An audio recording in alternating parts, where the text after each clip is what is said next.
Keith James along with you as the Upper St. Clair Panthers host the Peters Township Indians in this game on this nice, sunny, but very warm afternoon. Feels like spring training in Florida. Off to my side is Paul Conlon joining me for this ball game. Paul, I've got to tell you, for the Upper St. Clair Panthers, they've had a loss in their last outing, but they have looked strong all season long, carrying a 13-3-0 record and a section record of 8-2 into today's game. Yeah, they're tied for first place right now. Compliments of their opponent today, Peters Township, who has beaten Bethel Park twice this year, putting them in a tie for the section lead with Upper St. Clair. Upper St. Clair had a rough loss on Monday, 1-0 to Bethel Park. A great game, well pitched, well played by both teams. Yeah, and it's the second loss to Bethel Park. We had in our inaugural game that we had here on TV for you, we had a loss there to Bethel Park. It was a one-run game then and a one-run game earlier this week. And, of course, the only other loss that Upper St. Clair has coming into today's game is to Hempfield. Now, on the other hand, it is not such a strong season right now for the Peters Township Indians. They come in, although they have battled and continue to battle and have a lot of talent on their team. Their record doesn't reflect it. It is 6-10-0 overall and 5-4-0 in the section. They have played Upper St. Clair early on, and they lost 5-0 back on April 16th. So we're getting ready to go here. Again, a nice sunny afternoon, a few puffy cotton ball clouds in the sky, and the first batter, Phil Pasaric, steps in. Now I'm going to change that. That looks like Cole Snyder according to the numbers on the sheet, so he steps in as the first batter, Mike Wilcox on the mound. The right-hander Wilcox turns and delivers pitch number one of this game, and it is outside. Paul, tell me about Mike Wilcox and his will to take the mound all the time. Mike's had a strong year. He's, I believe, 3-1 coming into this game.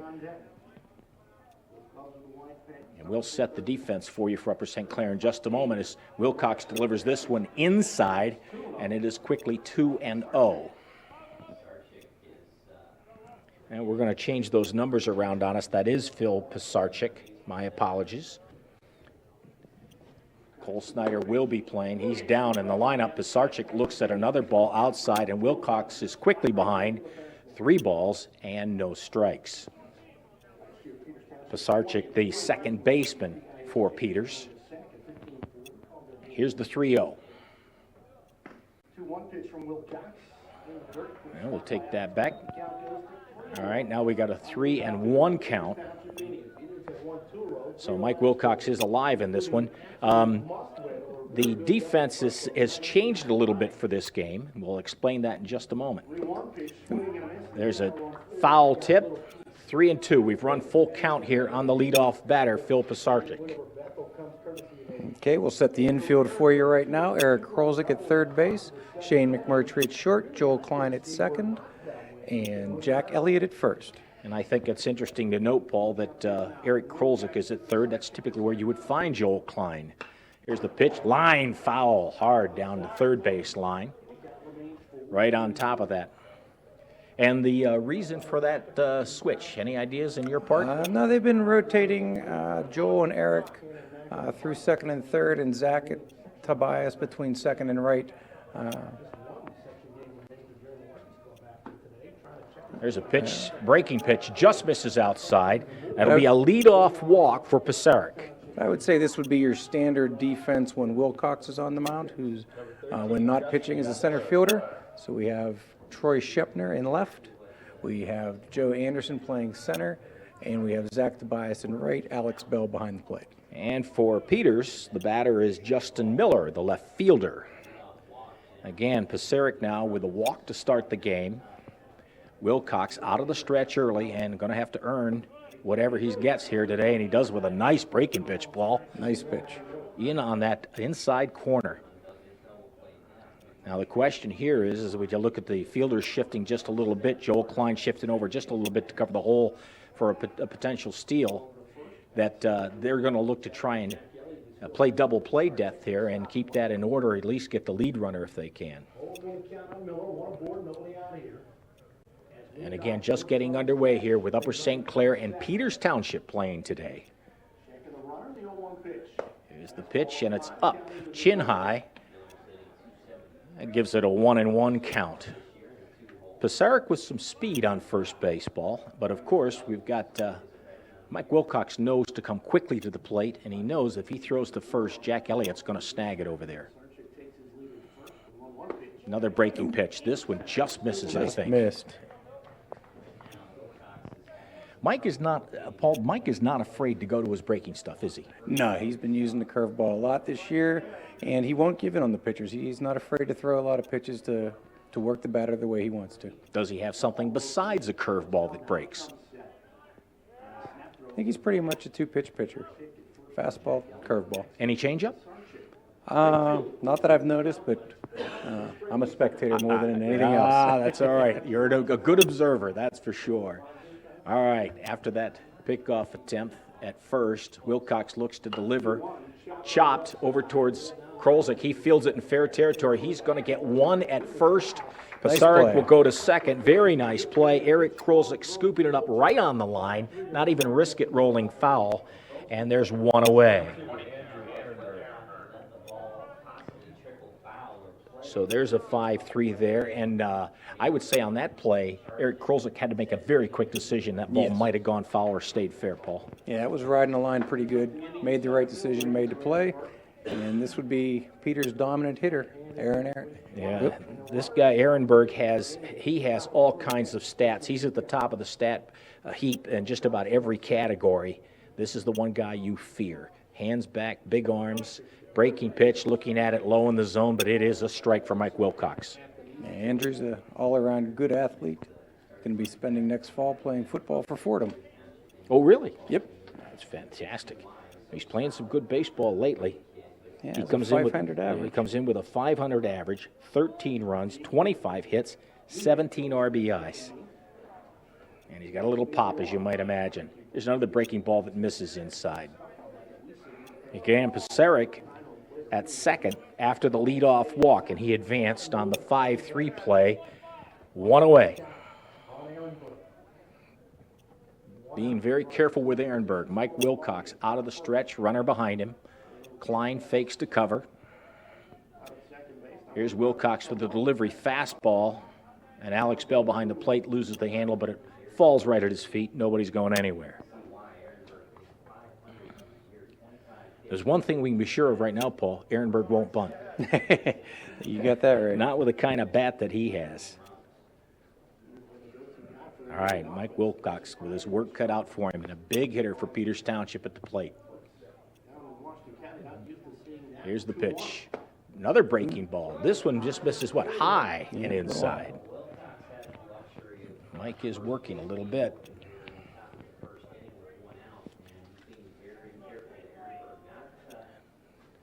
Mike Wilcox.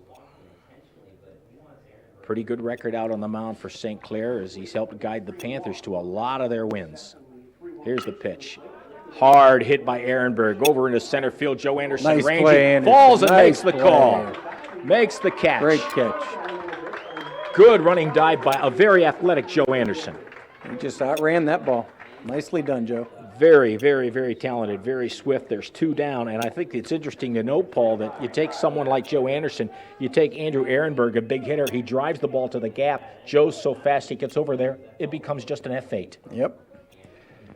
Pitcher's best friend, an outfielder that covers a lot of ground. Matt Lothar, the right fielder, up now for Peters.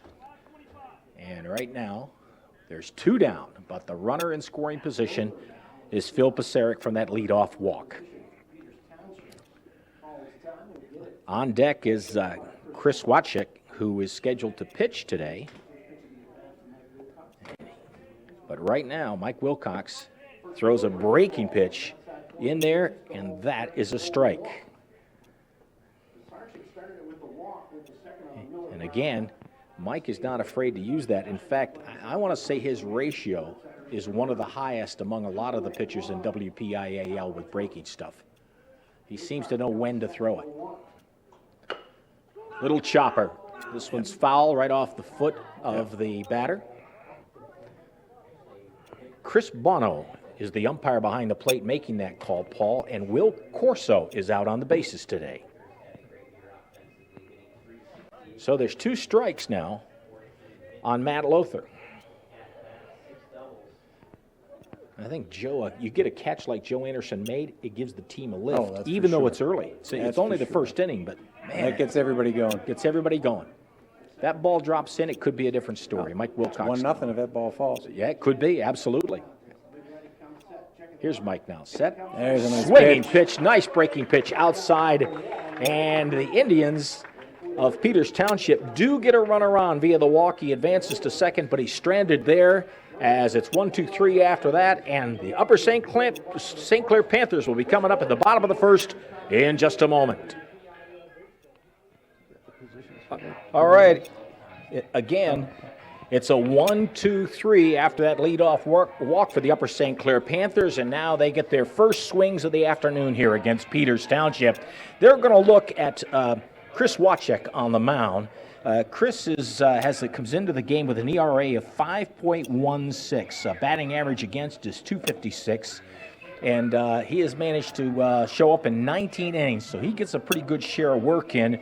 Mike Biddle is the main thrower. He's with a great ERA of 1.34, and he's pitched 36 innings. But here late in the season, the Peters Township manager wants to get a lot more work for a lot of these guys, and Chris Wachek gets the start today as he will face shortstop Shane McMurtry. What a senior, what a talent, what a guy with quick hands and quick feet, Paul. Shane's a solid all-around baseball player, one of the leaders on this team, one of the tri-captains. And going into last week's stats, was leading the WPIL with 23 runs scored this year. Let's set the defense for Peters Township. The rest of the battery, we have Brett DeCillo behind the plate, Zach Werner at third, Adam Bicker at short, Paul Pisarczyk at second, and Adam Berliner at first. We'll get to the outfield after this pitch. Absolutely. First pitch of the game now coming into McMurtry. Here's Wachek's delivery. Fastball on that outside corner. Good straight hard fastball. And in the outfield, Paul? Left field, we have Justin Miller, Andrew Ehrenberg in center, and Matt Lothar will take care of right. And that's the defensive setup for Peters Township today. Here's the 0-1. Down in the zone. McMurtry watches it and trails it down, and it's quickly 1-1 here. I think the real key for Upper St. Clair is for them to strike early, as they have in a lot of their big wins. It's been difficult lately because the competition has just gotten stiffer. They're going to call that one on the outside corner. Tight enough, Paul, but there. Yeah, pitcher's pitch. Pitcher's pitch. Umpire Chris Bono makes it a 1-2 count. Breaking pitch, that looks like it slipped away and got high, and it's even at 2-2. Shane McMurtry, not with super power, but he's good enough and strong enough. He gets on base, he can go. That's the biggest thing about Shane. There's a foul tip. Hung on to by DeCillo. So, McMurtry is down, swinging on the foul tip. And that'll bring up, guess who? Mike Wilcox. Mike has batted up in the order pretty much all season by my recollection. Yeah, he's been bouncing back and forth a little between the second and third spot. He's having a solid year as of the last stats, hitting .459 for the year. Here's the pitch, outside, low and away, 1-0. Mike Wilcox, a little comfort in knowing he's got some good bats behind him if he can get on. Troy Shepner behind him, the left fielder, and then Jack Elliott. And Jack has literally legitimate home run power. Here's Wachek with the 0-1. I should say the 1-0. And that one is down. So at 2-0, Wachek's got his work cut out for him coming into Mike Wilcox.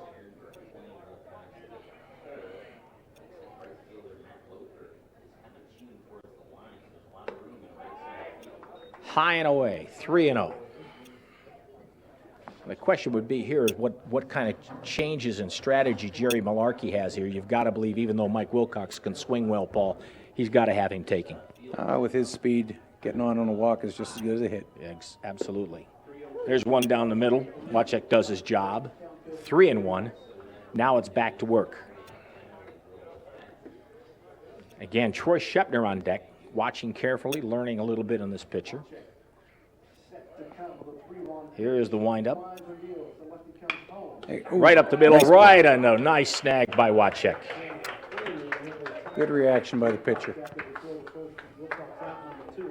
Looks like he practiced that. It was it was almost Made it look routine. like he practiced it. He did make it easy. Wojcik with a nice snag and a 1-3, and quickly 2 down for St. Clair with Troy Shepner. Troy's having a really good year. Started the year off leadoff. Now they've dropped him to third. As of last week's Post-Gazette stats, he was hitting .476. And he has earned it all. What a good young man, good young athlete, as he looks at that pitch away. And Troy Shepner is just one of those guys that you want him on every team. He is a good team player. Now banging the ball for the Panthers here. That looks looping down the line. That might fall in. That is going to fall in. Shepner's looking at maybe 3. He's getting the signal. Here comes the throw in from right. Shepner legging it into third, and he is going to stand up with a triple. Troy Shepner. Took that outside pitch right down the line. Well done. He did. He went inside out, almost like a Derek Jeter kind of move, and took that ball. I thought for a moment it might carry and go foul, but it went right down the line. Matt Lothar quickly got to it for Peters, but Shepner has some speed as well, and he got the high sign from Jerry Malarkey and wound up standing at third base. And that presents an RBI opportunity, Paul, for Jack Elliott. Absolutely. Jack's having a great year. He's fearsome when he just puts the bat on the ball. He looks at that first pitch from Wojcik, who goes right after him and gets a strike. That is a nice called first strike. Again, 2 away here. We're in the bottom of the first, no score, but the Panthers are threatening with Shepner at third. Here's the look, down and in. He is not going to get the call there. Umpire Chris Bono says no, a little too low. And there we go. Again, Shepner with the speed to get him to third. Here's the pitch. That one looks outside. Wojcik's got to be very careful here. He's got to make him nervous because I think everybody knows what Jack Elliott's capable of, Paul. Yeah, Jack's having a good year. A lot of home runs. He's leading the team in home runs. 5 for the year. It's second best in the WPIL. Second best in the WPIAL. That sounds nice. Here's Wojcik's pitch. That's high up in Elliott's eyes. He's going to step away now, and he is in command on this total and also on the pitch count, working in his favor. And he just doesn't want to hit any pitch. He wants to hit the right pitch because he knows there's a run sitting there on third. 2 down. Wojcik. Hard hit. Foul right down the line. Just wide of first base.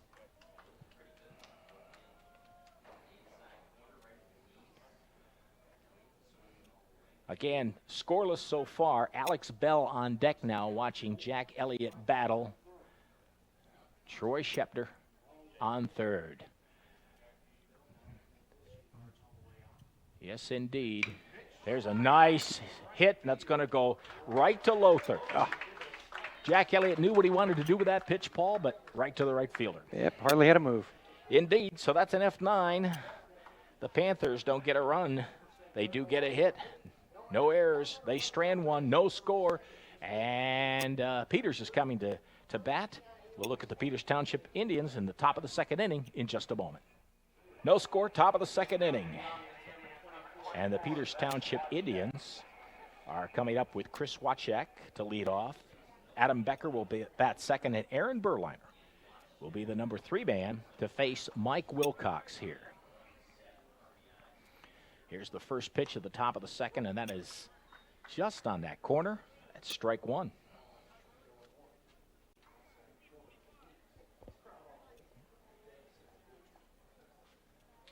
Here's the 0-1 now to Wojcik. Breaking pitch, and that catches just enough of that outside corner, Paul. His breaking stuff's working today. It's working good, and we'll take that call all day long.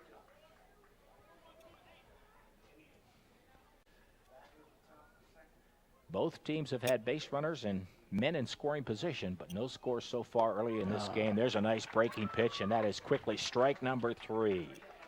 First strikeout as Chris Washek goes down swinging. First strikeout for Mike Wilcox. Adam Becker is in the lineup now. He's their shortstop. Good quick hands, good speed on the base paths. Breaking ball looks like it misses. He's working the breaking ball pretty heavy today. He does seem to have a high ratio. Now, his ratio is usually high, but it seems particularly high right now, Paul. The pitcher's got to know what he can feel with his pitches. He misses inside with a fastball, but if you have confidence in those off-speed pitches, it makes the fastball more effective. Absolutely, and that inside fastball sets up the curve. No question. And Mike has a good fastball, too, and a good location. Yep. Here's the pitch. That one's high up in the eyes. Not enough break on that one.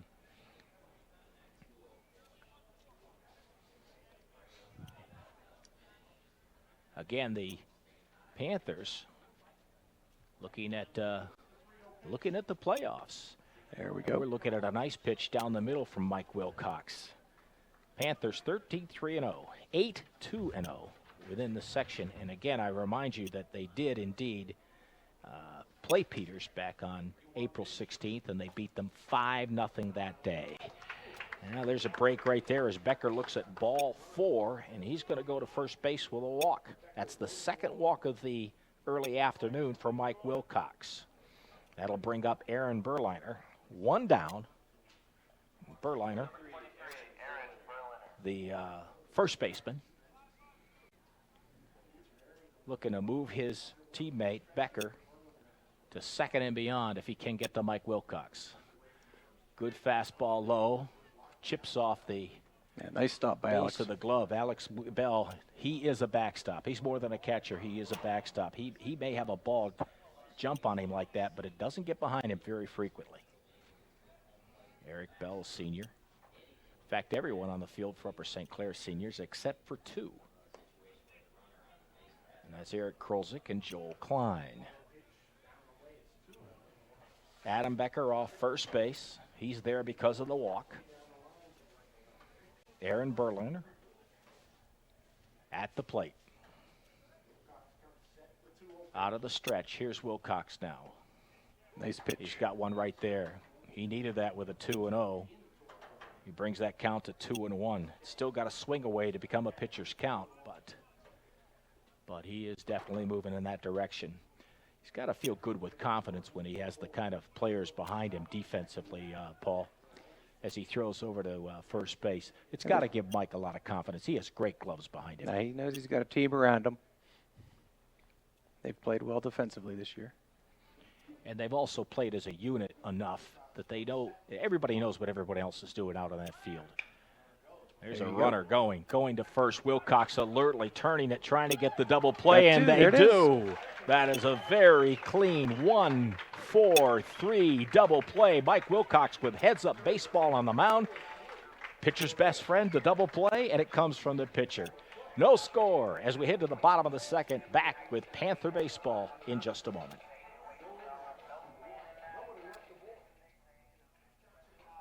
So the Upper St. Clair Panthers will look to get something going here in the bottom of the second inning. They have Alex Bell, who will lead it off, the catcher. Zach Tobias, the right fielder, will bat second in the inning. And Eric Krolzik, the junior at third base today, will be in the number 3 spot. Again, they're facing Chris Wachek. And other than giving up the triple to Troy Shepner, Wachek looked pretty good in the first inning. Yeah, he's had a solid first inning. Here's Wachek's delivery. Paul, do you know right offhand how many left-handers the Panthers have seen? I don't think that many. Mountain Lebanon started a left-hander against them. I haven't seen all the games. Oh, there's a nice connect. That ball is ranging very deep. Ehrenberg goes back and shows his athletic abilities to run it down. Alex Bell with good lumber on that ball. Yeah. Aaron Bird matching Anderson on his defensive capabilities. Yeah, there you go. Joe's was flashier. He dove for it a little bit, but he learned that from his dad. All right, one away. Zach Tobias up. Here's another one of those fine young men that you just like to see. He's out there having fun every day. Looks at a pitch that just catches that corner. Yeah, tailed in nicely. You know, that's the one thing I'm noticing about these high school pitchers nowadays. They can move the ball around and get those corners. They don't have to come to the middle of the plate as much. There's a lot of great talent that way. There's another one looking for the outside corner. Wachek does not get it, so it's 1-1. A lot of these kids are working year-round nowadays, so they develop the skills, learn how to move the ball in and out. Yeah, and it starts early, too, as you and I both know.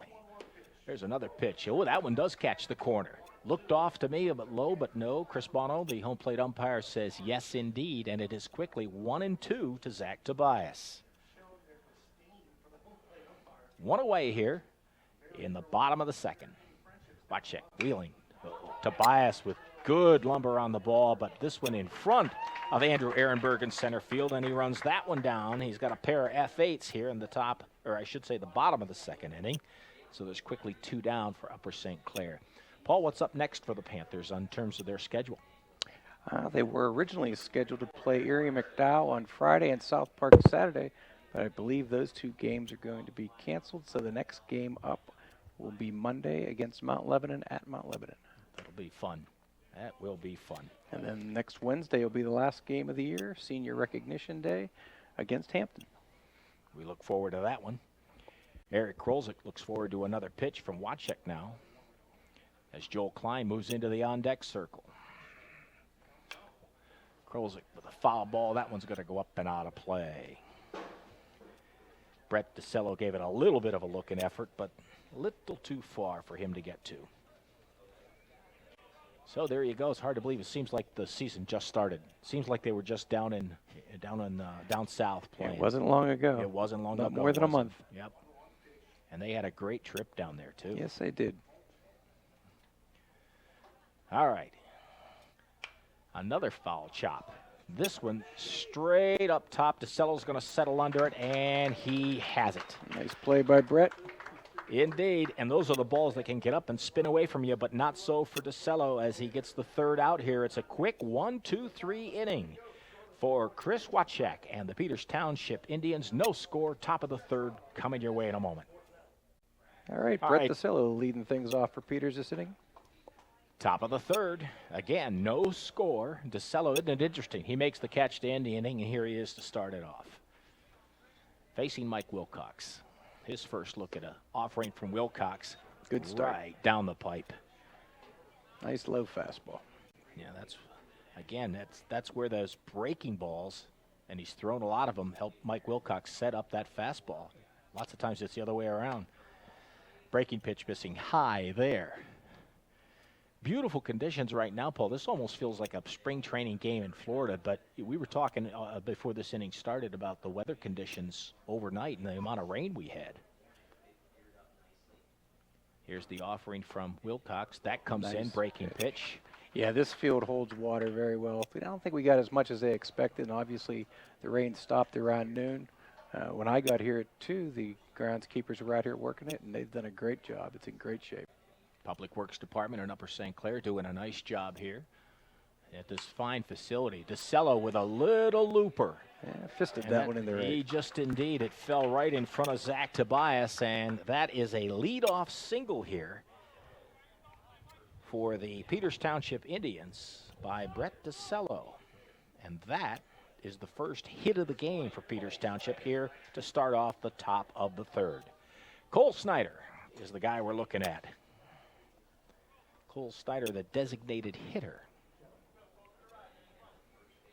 He's looking now. Now, what I don't know is the speed that Brett DeCello has or does not have. Of course, typically you don't think catchers have that much speed, but typically catchers are bigger guys. Brett DeCello's not that large, Paul. He looks like he could fly. Well, we've coached against Brett for most of our life.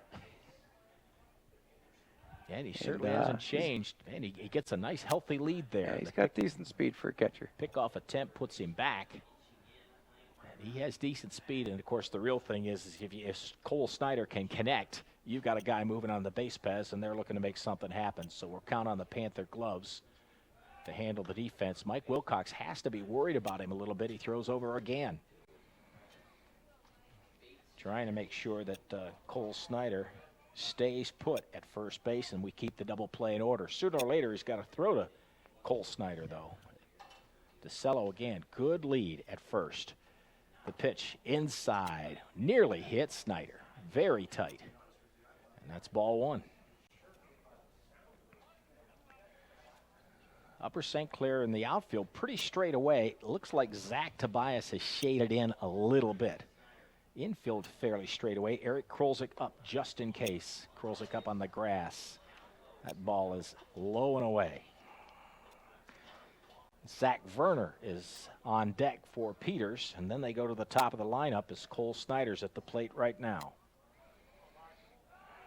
Another pickoff attempt. A little closer. I don't know if you're going to catch DeCello. I checked his stats. He's played in about half the games. He's got about 18 at-bats this year. No stolen bases as of yet, but he's definitely pushing it on the lead. Yeah, he does. He's got a nice primary. Look, he'd get the jump on the secondary. All right, Wilcox now again a throw over. That's 4 out of 5 sets for Mike Wilcox that he's gone to first base. He's got to know something we don't. He's got to believe that DeCello can fly. Cole Snyder trying to get ready. Hasn't seen any pitches yet except for the one. Here's the number 2 pitch. Chopper, Krolzik, quickly. Klein at second trying to turn it to first and can't get him at first base. Eric Krolzik with quick hands to go to Joel Klein. Yeah, it's good pivot over to second. Joel made the turn, but I think the runner was bearing down on him. He couldn't get a lot on that throw. Yeah, it looked DeCello like got the good jump and made a good hard slide in the second. DeCello Good did baseball indeed, play. and Joel had to, if you watched, he had to shuffle his feet just a little bit. So that puts Cole Snyder at first base on the fielder's choice. And Zach Werner comes to the plate. Zach is the starting third baseman today for Peters. Again, well, 1 on, 1 away, no score. And you're watching the top of the third inning here from Boyce Mayview Field. If you have not been to this complex, you've been Rip Van Winkle. I know you have to have been here. And if you haven't, come see the baseball facility. It's very nice. All of the fields, very nice, up and down. Here's the outside pitch, catching the corner. Nice strike by Mike Wilcox. Well, your last chance for a home game this year during the regular season will be next Wednesday. 4 o'clock start against Hampton. Probably start a little bit earlier with the festivities since that will be senior recognition day. All right, again, Snyder on first from the fielder's choice. A throw over there, that one was close. Mike Wilcox does have, he's going, but he's still got a quick move ball. Yeah, he's got quick feet. No question. And Jack's very comfortable with first. He's not letting anything get past him. Well, that's got to help a pitcher when you know your first baseman's got a great glove. Yep. Coming set quickly, stepping and throwing once again. Trying to change that rhythm of the throwovers as well, which is taught. If you're smart as a pitcher, you change that rhythm. You don't always come set completely. Sometimes you come set for a couple of beats. You want to keep that runner guessing as to what you're going to do because you don't want him to go to second. Now he looks. Here's the delivery to Werner. He looks at that ball way outside. Once again, you look at Zach Tobias. Looks like he's shaded in pretty well in right field. Yeah, he's pinching in. And Anderson has gone a little bit now. Everybody's gone a little bit towards the right now. Yeah, a little bit to right center. Troy Shepner pretty much straight away in if left. Wilcox pitches that way. Yeah, it could be. Could be what they're looking for. There's a book on these guys. They know each other. This pitch in the dirt. Alex Bell's got him. He's going, and the throw's off just a little bit. That is rare for Alex Bell that he just probably couldn't get a grip on that ball. Yeah, I think Alex saw that one and wanted it a little too much. Yep. But that is going to be a wild pitch in the dirt, which is usually the ruling there. And Cole Snyder is now in scoring position with 1 away. Zach Werner at the plate. And top of the order with Phil Paseric on deck. Now a different look for Mike Wilcox, the runner behind him. The pitch, a big breaking pitch. And he got him strike 3. Boy, did he need that. That was a beautiful curve. So the batter gave up on it, paid for it. Werner goes down looking. Second strikeout of the afternoon for Mike Wilcox. And now he can breathe a little easier with 2 outs. However, top of the order, Phil Paseric. Now, wait a second. We've got Is that a different fella? There's a pickoff. Joel Klein not quite to the 13. bag. Mike had him. Well, they're showing that as okay. We got Miller up. it's Justin Miller. Could they be batting out of order, or did I miss something? Now, the last guy was 11. We've been having that problem with Snyder shows up on the max prep stuff with 2 different numbers. So 20 is out at second. That's Pisarcik, I believe. And I had Zach Werner in the pregame as the third baseman, batting ninth, wearing number 10. So we apologize, folks, for the lineup numbers that we have that were incorrect. We're confused somehow. It looks like Justin Miller at second. He chops that ball foul. We'll try and get that straightened out. Yeah, because you got Ehrenberg on Yeah, Ehrenberg is on deck. So somehow, Paul, that lineup is incorrect. And we got 10 of them there. And that may be the case. Zach Werner, while he's playing third base, was batted for by Cole Snyder. DH. So there's my correction. That's my error. Please forgive me. Pisarcik was the one who went down swinging. And Cole Snyder is the runner for the Peters Township Indians at second base. Joe Anderson is really pinching the right now. They must know there's a tendency, or Wilcox is going to pitch him away all the time. Nice And pitch. that is away. Nice pitch, top of the zone to Justin Miller. Again, scoreless between Peters Township and Upper St. Clair here in the top of the third. Peters lost 5-0 to Upper St. Clair just about a month ago, not quite a month ago. Wilcox, his offering. Chopper, right to Eric Krolzik. Clean field over to Elliott at first. There you go. And there's your inning. So, little bit of action on the base paths, but no damage there as the Upper St. Clair Panthers set down Peters Township here, and they go to the bottom of the third. We'll be back with the St. Clair Panthers batting in just a moment. So for the Panthers, they're looking to get something going with Joel Klein coming up as batter number 1 in the bottom of the third. Austin Steffen is on deck, and Shane McMurtry, top of the order, will be in the hole for the Panthers.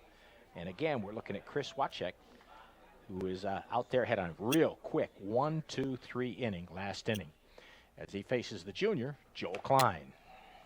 And Panthers need to get something started. They were shut out on Monday.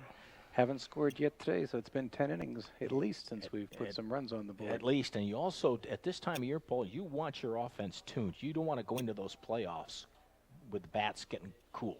That's for sure. And So a fly ball, ranging to right field, right center. Ehrenberg is there, but Lothar calls him off, and he takes it. And that is out number 1. a lot of people say hitting's contagious, which also the opposite can be true. Yeah, Big Mo, momentum is swinging and whatnot. Yep. We haven't seen really any momentum in this game, even though Troy Shepner laced a triple early on in the first inning. But again, give these bats time. They have spoken very loudly during the course of the season. Coming up is batter number 1 in the bottom 15-1, and I mean they've racked up I think they've had 6 or 7 games where they've scored at double digits. Yep. So the Panthers have that capability of breaking out. Maybe here's Austin one get us started here. Yeah. Here's Austin now. Looking at a nice pitch, nice fastball from Wachek. The left-hander is a pretty good size, and he's got some pop on his fastball. Peters Township playing pretty much straight away for Austin Steffen. Wachek with a big high leg kick, and that one's up in the zone. Going after it. That's a strike, a swinging strike. And now he's a little bit in the hole. Sometimes that's when batters like Austin Steffen are most dangerous, too. They've got to bear down. Here's a delivery low in the dirt. DeCello blocks it. Nobody on it, doesn't matter, but that's a ball. And we're looking at a 2-2 count. Little breeze going out. It's not huge, but it's strong enough to make the flag stand almost 3/4 from left field to right. Pitch right down the middle, off the end of the bat, right to second base. That's Pisarcik over to Berliner, and that's 2 away. And that'll bring the Panthers around to the top of the order. Shane McMurtry. Shane's struck out on a foul tip in inning number 1. All right, second time look at the pitcher. Maybe we can get something started here. Exactly. And again, the Panthers have not seen a lot of left-handers. Wachik is a pretty good left-hander, throwing some pretty good stuff today. He misses on that one. That's ball 1. But again, that left-hander gives you a whole different look. If you're not used to a lot of them, it can be a little disconcerting, particularly sometimes I'm noticing him with his high leg kick. He hides the ball fairly well from the batter. So they don't get as good a chance. Watch this. He's hiding the ball, and finally they can see it. And the first time around, I believe the Panthers faced Mike Biddle, right-hander, hard thrower, a little bit different. Little bit different there. Okay, 2-0.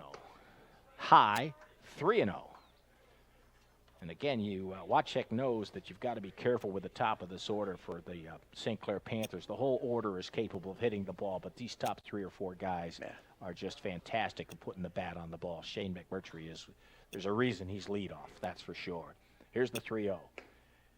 Inside on the corner, fastball gets him a strike, and it's 3-1. Yeah, the team has been led by the top 5, 6 seniors in the order. There's no question. They've been driving the runs for most of the year. Mike Wilcox on deck right behind Shane McMurtry, who looks at the 3-1. And that just catches the bottom of the zone. Looked mighty low. Yeah, he's definitely given the low strike. Yep. Chris Bono has been consistent so far today as we're in the bottom of the 3rd, scoreless between Upper St. Clair and Peters Township. Chris Wachek delivering now. McMurtry drops one. It may drop. Lothar's coming on hard.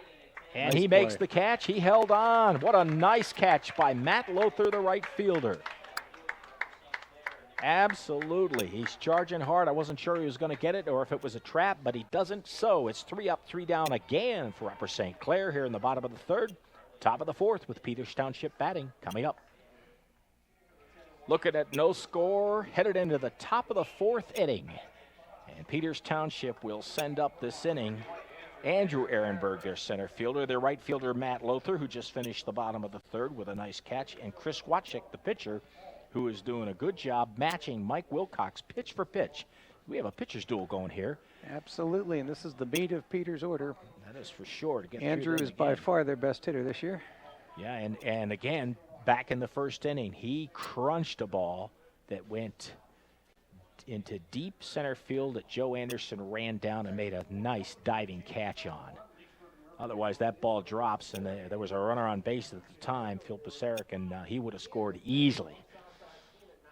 Ehrenberg now, 2 balls and no strike. Wilcox being careful with him and delivers. There's a chop right. Nice play, Shane McMurtry. Nice play. Wow, showing his athleticism. Shane McMurtry with a leaping grab to take away what would have been another hit for Andrew Ehrenberg. Zowie, huh? Zowie. And all that is, it's just a simple line-out 6, but it's a shame the scorecard couldn't reflect something more spectacular. Put a star next to that one. We'll put a star next to that one, that's for sure. Here's a liner. Matt Lothar, first pitch, right down the line. He's looking at a double. Cut it off. Shepner comes down, loses his footing a little bit. Here comes the cut. Joel Klein gets the ball, but Matt Lothar is in with a stand-up double to lead, I shouldn't say lead off, to follow up here in the 4th inning and to put a threat on the board for Peters Township. Yeah, Lothar's got a nice year going. That's his 7th double of the year. You know, they say some of the best ball players on any given ball club collect a lot of doubles. All right, now the left-handed pitcher, the left-handed batter, Chris Wachek, is up. Here's a stretch from Wilcox. Breaking pitch coming in. Boy, that was his best breaking pitch of the day, I think, and he's had some good ones. Shane McMurtry now with the left-handed batter is looking to cover second base. Very standard. He's trying to work his way in behind Matt Lothar. If he gets some space, Wilcox will wheel and fire. He throws another nice breaking ball. He's changing speeds on that as well. That one came a little harder, a little less bite. First one was a little bigger, a little slower. Arm slot a little different, and he is quickly ahead 0-2 to Chris Wachek. I wonder if his inspiration is you got another pitcher who's pitching pretty well and you want to put him away. Uh-oh, that ball kicks away from Alex Bell, and that will allow Matt Lothar to go to third base. That is another wild pitch. That ball down in the dirt off maybe the tip of the toe of Alex Bell, and it kicked way high back over towards the Panthers dugout. And now that sets up a scoring opportunity if Wachek can just get a ball maybe deep in the hole. McMurtry and Klein up. Likewise, Krolzik and Elliott. Everybody's up looking to cut this run off because they know with no score here, this is a tight game. It has that feel. Quick chop, nice play, Jack Elliott. He's going to glove it and come over. He's going to make the unassisted play there. Very smart baseball. Little fortuitous, and a breaking pitch gets that chop hit. Yep, just brought it in on the inside corner this time around. Elliott checking the runner. Got it in on its fist. That's quite all right. We'll live with that one, that's for sure. Well, with one out and a man on third, you couldn't have asked for anything better than that. Jack kept the play in front of him, made the tag, held the runner. And got a big second out now as Adam Becker comes to the plate for Peters. Pitch to Becker. Nice one again. Strike one. Peters Township 3-4-0 at home, 2-3-0 away, and 1-3-0 in neutral fields. So the odds say that if you believe those numbers, the day could belong to the Panthers. But man, when you look at this scoreboard, that is not the case. Nothing but goose eggs up there for both sides.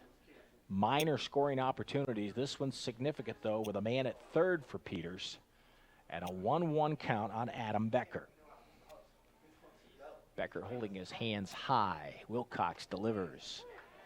Nice pitch, nice pitch. He had to catch that front corner. That ball, by the time it got to Alex Bell's glove, that ball was outside, but he had to catch that front corner, Paul. He's got a late break on it. There's no question. He is really fooling the batters. He's not fooling the umpire, that's for sure. Chris Bono behind the plate doing a nice job. So the 1-2 pitch now. And he's going to go, and he's got him. Another strikeout. That's the third. That's battling out of a jam. That's a big help right there. A third strikeout on the day. Adam Becker goes down with a K. And the Upper St. Clair Panthers go to the bottom of the fourth trying to score. Nothing on the scoreboard now. We'll check it out when we come back. Well, teammates are gathering around Chris Wachek on the mound as they go into the bottom of the fourth inning now. They know he's in a pretty good groove facing the Upper St. Clair Panthers as Mike Wilcox looks to come to the plate along with Troy Shepner and Jack Elliott for USC to see if they can get something going here. Mike Wilcox bounced one right back to, I shouldn't say bounced, he actually zapped it to Wachek in the first inning. Wachek make a nice glove save, so it was a 1-3 in inning number one in his first at-bat for Mike Wilcox today.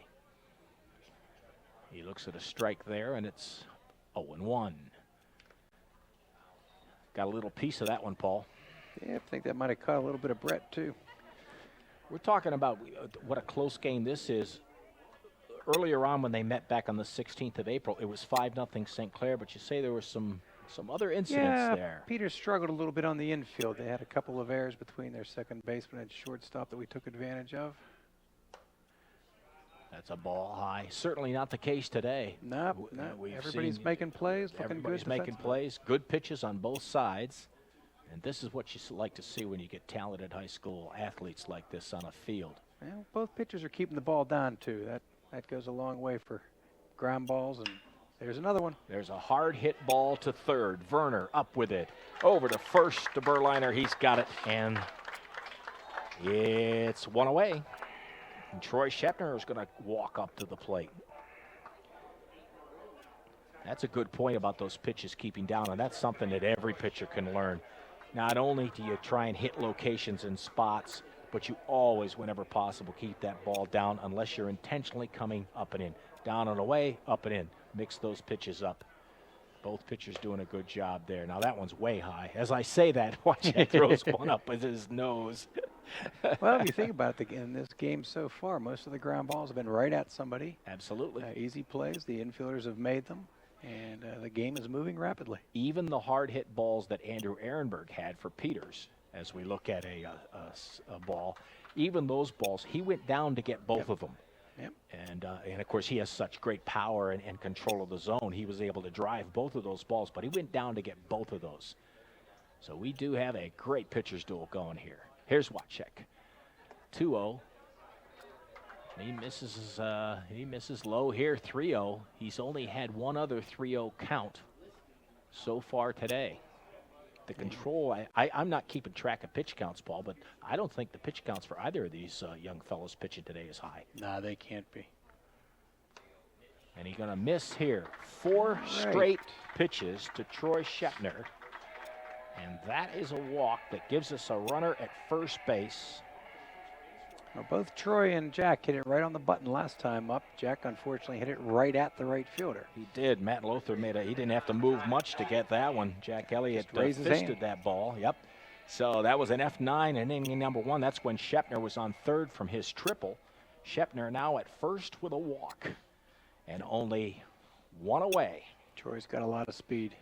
Yeah, he's got great base sense too. Pitch.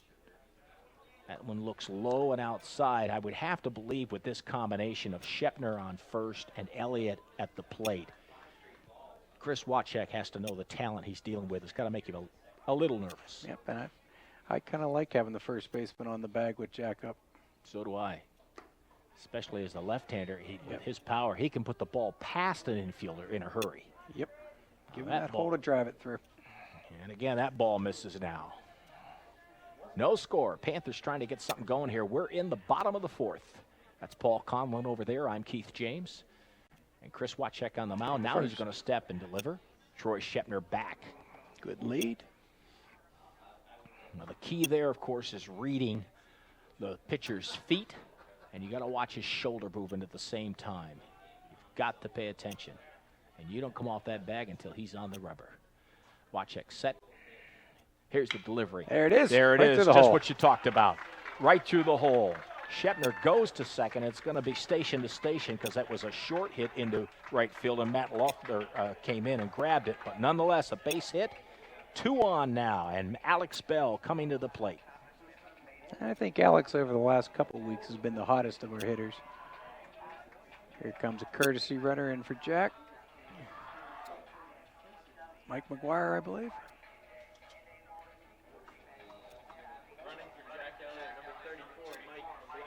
Good call, Mike McGuire.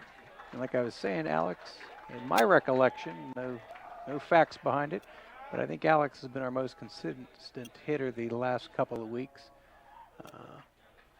Memory serves me correct. To Bethel, he had a couple of hard hit balls that were unfortunately well played. And that's all we need right now is a good hard hit ball that goes through. And I have to tell you, the Peters Township manager, Joe Mays, he also understands that as he's going to go out and talk over this situation because he's got a game here that he doesn't want to get away from him. They're in this ball game. Absolutely. I mean, this is just a great, well-played ball game. So he wants to make sure that his pitcher and catcher, they know they're on the same page and also calming down a little bit. Because, again, Chris Wachek, the left-hander, has been pitching a very nice game.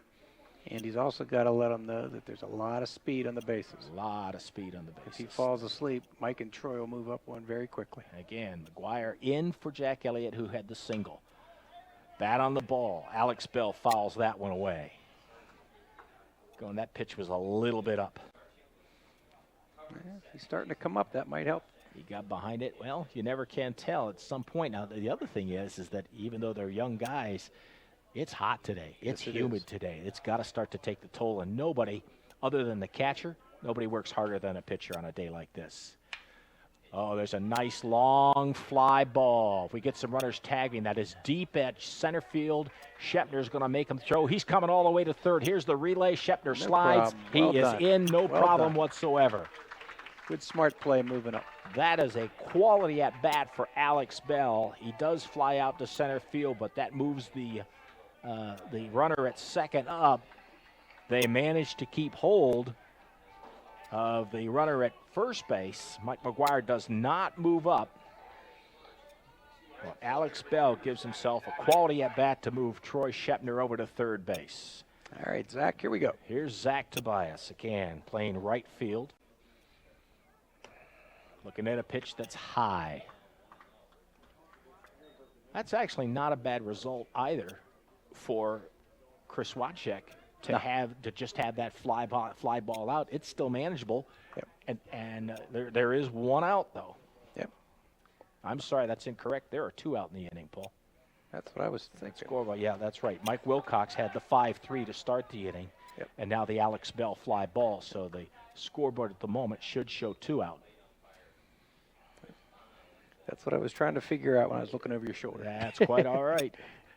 So 1-1 now to Zach Tobias. With, as they say, ducks on the pond. Runners at first and third. Swinging strike. Strike 2. Wow, that was another good pitch by Wachek. Now you got to shorten up a little bit here with this 2-strike count and the scoring opportunity. Get one right back up the middle here, Zach. That would be really nice, and there's a fairly decent-sized middle to do that. Here's a pitch that's high. DeCello makes sure it doesn't get away from him and checks that runner at first. He knows he doesn't want Mike McGuire to go to second. He wants to keep that force out in order, and he also doesn't want that other guy in scoring position. It's a 2-2 count now to Zach Tobias. Fouls this one off. McGuire was going. Looking for a little bingo there with Mikey McGuire taking off on that one as the courtesy runner in for Jack Elliott. Troy Shepner at third. After his walk, he went to second with the Elliott single, and then he went to third with that nice deep fly ball by Alex Bell. And good move there by Zach, stepping out as well. Very much so. Keep the pitcher out of a rhythm. Here's the windup, the pitch. That is outside. We're going to run full. A full count. And Chris Wachek for Peters Township hasn't had many full counts yet today either. He's only been 3-0 on, I think, 2 or 3 batters, and I don't know if he's had another full count all day. He could be tiring a little bit because, again, it is hot and humid today. And this is a pitch that counts at 3-2. Hard hit right to center field. Ehrenberg ranges to his left a little bit and pulls it in. So the threat is unplugged, shall we say, by the Peters Township Indians. The Upper St. Clair Panthers don't manage to score. They create a little excitement. And we will now go to the top of the 5th inning with more coming up in a moment. Looking at the top of the 5th, still looking at a scoreless ball game and a nice pitcher's duel here at Boyce Mayview Field.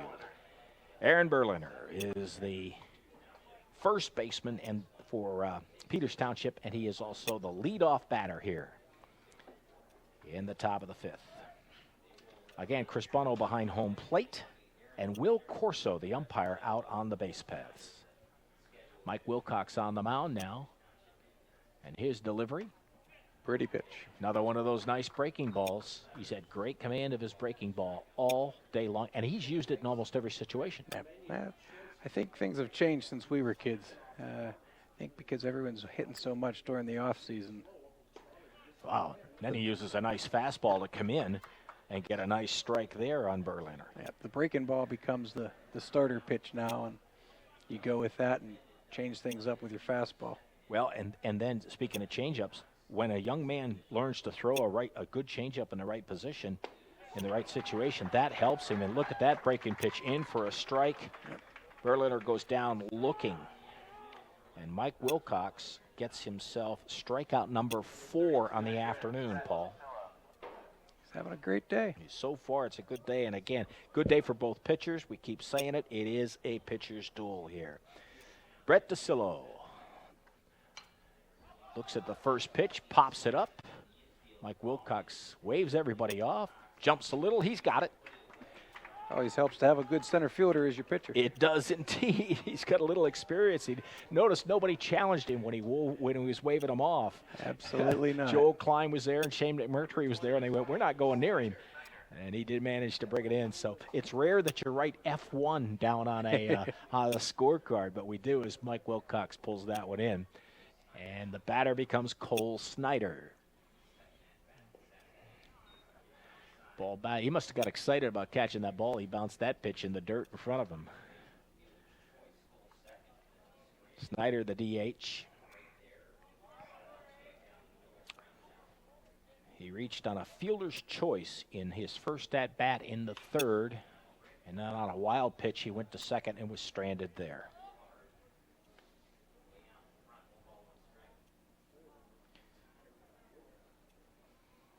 And speaking of stranded, by my count, Peters has only stranded 2 runners today. And Mike's been very efficient. Upper St. Clair has stranded 3. So that tells you what kind of a pitcher's duel we have going. You got to get runners on to strand runners. And both pitchers have been very tidy in keeping runners off the base paths. Nice, slow. Talk about change of speeds. Mike Wilcox very smart with that one as he goes up on the batter 1-2. Yeah, he's been working. He's got that slow, big curve, and then he has that nice, sharp, tight one that he throws. More of a slider. Here he goes. There's another that smaller breaking break pitch inside, right on the hands. He can't handle it. That is another strikeout. The 5th of the day for Mike Wilcox as things get tough and he bears down, but there's still no score. Can Upper St. Clair do it? The Panthers will be coming to bat in the bottom of the 5th in just a moment. 2-1. So here we go. Eric Krolzik will lead things off for Upper St. Clair here in the bottom of the 5th. Joel Klein on deck. Austin Steffen, the designated hitter, should be the number 3 man. As we look at Eric Krolzik, taking a look at his first pitch of this inning from Mike Wachik. That ball just misses outside. And again, if you're for some reason just joining us, it has just been a wonderful pitcher's duel, scoreless. Both teams with a couple of opportunities, nothing super serious. A couple of nice defensive plays. Just a great afternoon of baseball. As Eric Krolzik pops one up, that's going to go behind first base. And moving over to grab that is Berliner for out number 1.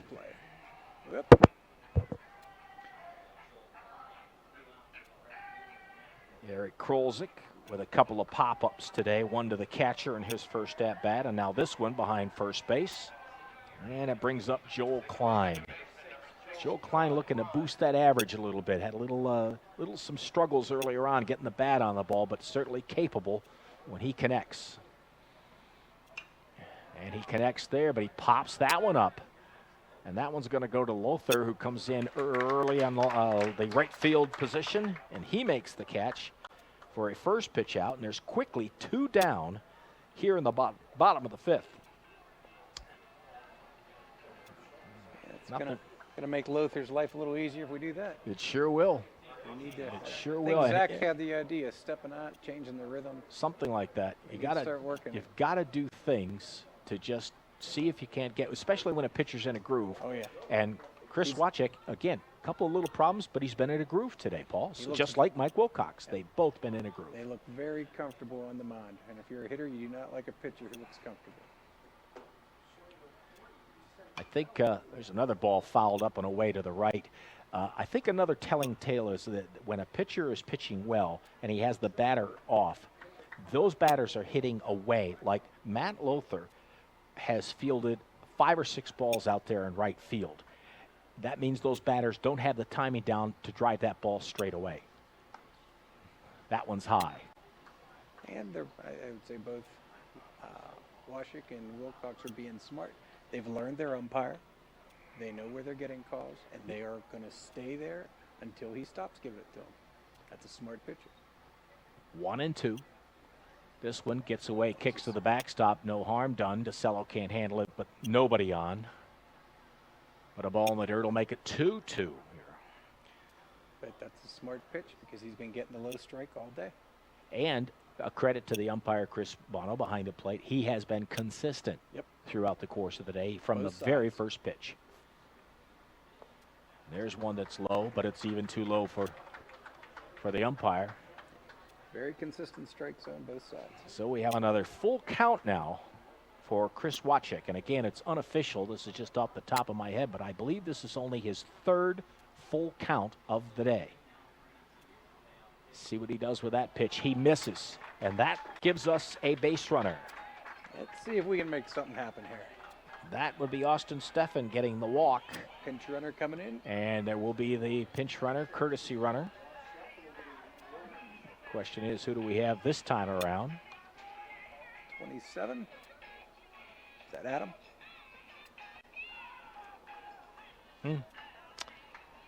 I do not have a 27 on my roster. I think it's Adam.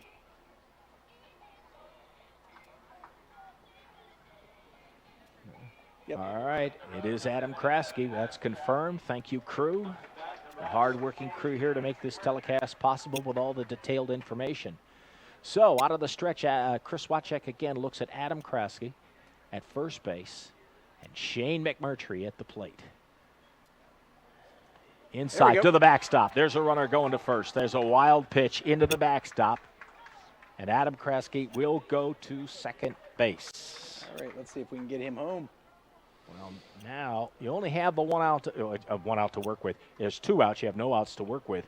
So 1 out and you're out of the inning. But this is where if you could time this one, and Shane McMurtry has that talent in his arms, if you can time that and drop that ball into that gap in right center field, you can wind up with a run very easily here. Another pitch inside. I think that's what Wachek was trying to do when he threw that wild pitch. But he misses inside, and now it's 2-0.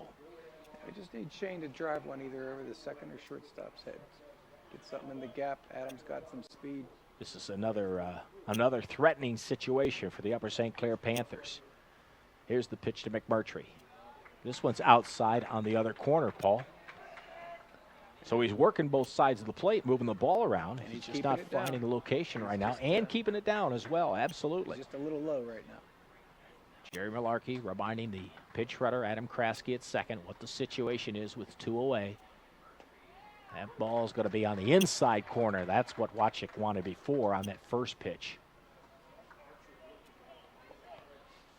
Scoreless into the 5th now. 2 outs here. 1 on. Shane McMurtry at the plate. 3-1 count. The delivery. Chopper to second. That'll advance the runner, but it might get him out of the inning. And for Peters Township, they do, as Becker picks it up over to Berliner. And there's still no score. The pitcher's duel continues. The fielding is good. The weather is nice. Don't go anywhere. Top of the 6th coming up. Mike Wilcox still on the mound for the Upper St. Clair Panthers. He is hanging on to a fine pitching performance with a big 0 up on the board. No runs scored by the Peters Township Indians. However, he has been equaled on the other side by Chris Wachek of the Peters Township Indians. He also a 0. And that is why we have a doozy of a pitcher's duel going. And it'll be a doozy of an inning because it starts right at the top of the Peters Township batting order with Phil Paseric, Justin Milley, and Andrew Ehrenberg up to the plate. And you, Paul, you were mentioning Paseric is only a sophomore? That is correct. He's got to have some talent to be on this team playing as much as he's played and contributed like he has. Batting .300 coming into the game. 6 runs. 3 RBIs. He has contributed. Today, though, a walk where he was stranded in the first inning and then a strikeout looking in the 3rd. And he's looking at a 1-1 count now from Mike Wilcox. Swing and a miss. I wish I had started keeping count, Paul, at the beginning of the game of breaking pitches to fastball. He has to have more breaking pitches today. I would. He is really. I would bet it's close to a 2-to-1. He's got ratio. He's got a great confidence in it today, and it's working for him. There's another one right down the middle, and another strikeout looking. Batter didn't flinch on that call. He did not. Paseric walked away with no comment whatsoever. 6 strikeouts for Mike Wilcox today. It's a nice performance. I think the sad part now is thinking about this game as Justin Miller comes to the plate. Someone's going to be a losing pitcher here, and neither one of them deserve to lose. Look at that play for Eric Krolzik behind the third base bag. Long throw. Oh, he called him out. And he called him out. Ooh. A hard shot by Justin Miller behind the third base bag. Eric Krolzik with a big snag going away and a deep throw from behind third base. And he gets a speedy Justin Miller by it. Couldn't have been more than a quarter of a step. Some of the Peters nice Township stretch fans, by Elliott as well man, to finish Jack that Elliott off. doing everything he can. He was halfway to third on his stretch. 2 away now. And Andrew Ehrenberg up, looking at a breaking one hopper, pitches. right? That's how Jack had to pick that one up off the ground. He had off to. the grass. It was such a Good play long on each throw. side of the diamond. Wow, wow, wow, wow.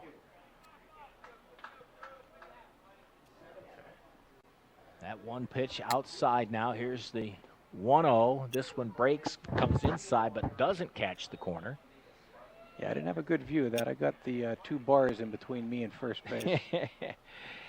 Andrew Ehrenberg again with a huge hit in the first inning that Joe Anderson ran down to turn into an ordinary F8. And then he lined one in the 4th inning above the head of Shane McMurtry, and Shane jumped a good 4 feet in the air to snag it and take away a hit. And he's looking now at a 3-0 count from Mike Wilcox. And he's going to miss on this one. 4 straight pitches to Andrew Ehrenberg. That may be the safest thing you can do with Ehrenberg, the way he's hit the ball, to Paul. He has tagged it hard and, all day long. There's only 3 home runs hit by Peters this year. Ehrenberg has 2 of them. That tells you something right there. Yep. So no sense fooling with him. All right. Now here's Matt Lothar.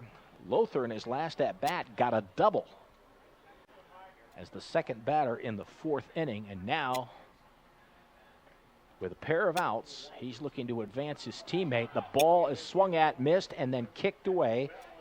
Again, ball in the dirt. Another wild pitch, and if there's anything that spoiled this day for Mike Wilcox is he's had 3 wild pitches. Yep. He hasn't been damaged, but 3 wild pitches. Well, when you're living with the curveball, you'll get a few that you get a few of those. Get in the dirt. Right. And that's taking nothing away from Alex Bell, who's a very good catcher, but sometimes the ball's in the dirt, you can't do anything about it. Yeah, it's got a lot of spin on it. You never know what it's going to do once it hits the ground. Sometimes it'll hit that ground and knuckle and get goofy. Here's another breaking pitch inside corner. But when you're getting that out of him, you keep throwing them. Wow. Here he is just freezing batters. And they're not arguing either. Nope. They're looking at him, but they're not arguing it. 2 strikes here. Man at second. Matt Lothar, the batter. That's Ehrenberg out in second. Mike didn't like something that's going to step off now. How many strikeouts Mike have today? 6. Very nice. Yeah. Tell you the other thing that's interesting to note, Paul. The bullpen for Upper St. Clair is empty, quiet, no one there. To give you an idea of the pitch count. Yeah, that tells you something, and also the effectiveness of Mike Wilcox. There you And look have at that pitch. 7. There you go. Strikeout number 7. No score. A chance to get a runner on and over for the Peters Township Indians, but no score as we go to the bottom of the 6th. Stick around, huh? Bottom of the 6th inning. And the Upper St. Clair Panthers will send batters number 2, 3, and 4 in their lineup up to the plate. That means Mike Wilcox will lead it off. Troy Shepner will follow him. And then slamming Jack Elliott. Now, the Panthers sent up their 4 best hitters. Yeah, right exactly. And correct me if I'm wrong. Jack Elliott has 3 or 4 home runs this season. 5. 5 home runs. So you did correct me. Thank you. I was wrong. I don't want to take anything away from any of these fine young ball players. They didn't have RBIs on the website that I printed out from the Post-Gazette, but I believe Jack's either second and or third in RBIs as well. It says a lot about what he means, and it also says a lot about his teammates getting on base for him. You can't collect the RBIs unless the other guys do their job. So after fouling off the first pitch, Mike Wilcox looks at that ball high. And I'll tell you, talk about fine young men. Very impressed with what I've seen this afternoon. Chris Wachek, what he's doing, his left-handed delivery, his breaking stuff, his location, and his heart. That ball inside right there. I think Mike Wilcox wanted to go on it, Paul. Yep. 1 and 2. He just pulled the trigger on that a little late. A little late. Yep. A little late. Well, he does get another opportunity. And here it comes with a 1-2. Bat on the ball. Fly ball, left center field. Ehrenberg ranging. He's got it. And there's one away. So Mike Wilcox goes down. That one was up for a change. That was a ball that was up, and we haven't seen many of those. In fact, let me try and count them. 1, 2, 3, 4, 5, 6, 7, 8. I'm looking at 9. 9 total, but only 7 to the outfield. And if we can remember, there was 1 or 2 that were low fly balls. Yep. Troy Shepner now looks at the pitch away, and he's got a 1-0 count to work with. Again, Shepner on with a leadoff triple, or excuse me, not a leadoff triple, but he had the first hit leading off the hit parade for St. Clair in that first inning with a triple. He got stranded, then he walked in the 4th and moved to second, but was stranded there. And that's why we continue to have a scoreless duel here. Here's the 1-1. There it is. Hard, just inside the bag. Shepner wraps that one down the third base line. Just inside the bag.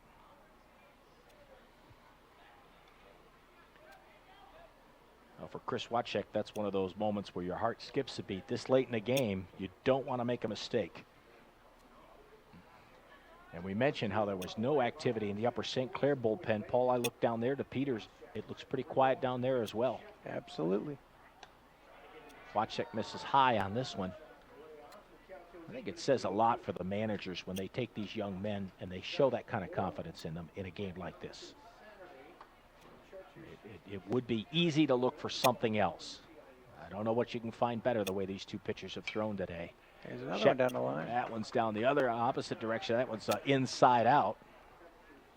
And of course, that's where Troy went with his triple in the first inning. He went right down the deep into the right field corner. And with his speed, he made it standing up into third base.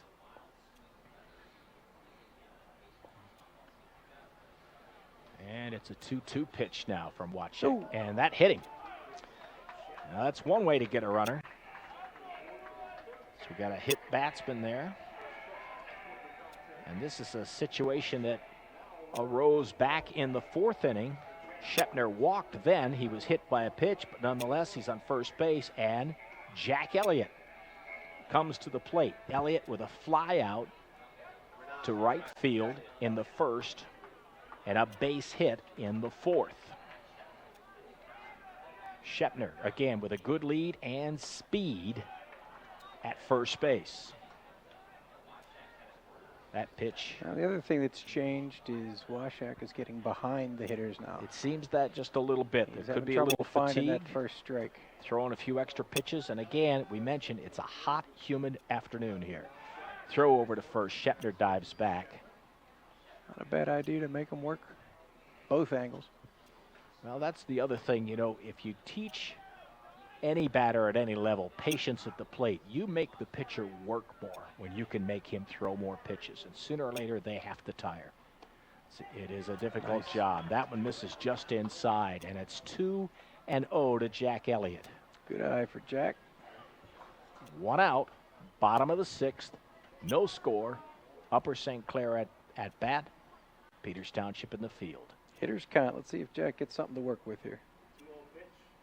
Yes, he does. does. But look how shaded Andrew Ehrenberg was, and he was right there to pull that in. It's just an F8. Well, Andrew and Jack play on the same summer team, so Andrew knows Jack He very knows well. exactly what he's doing. Yeah, so does. Andrew's seen this before.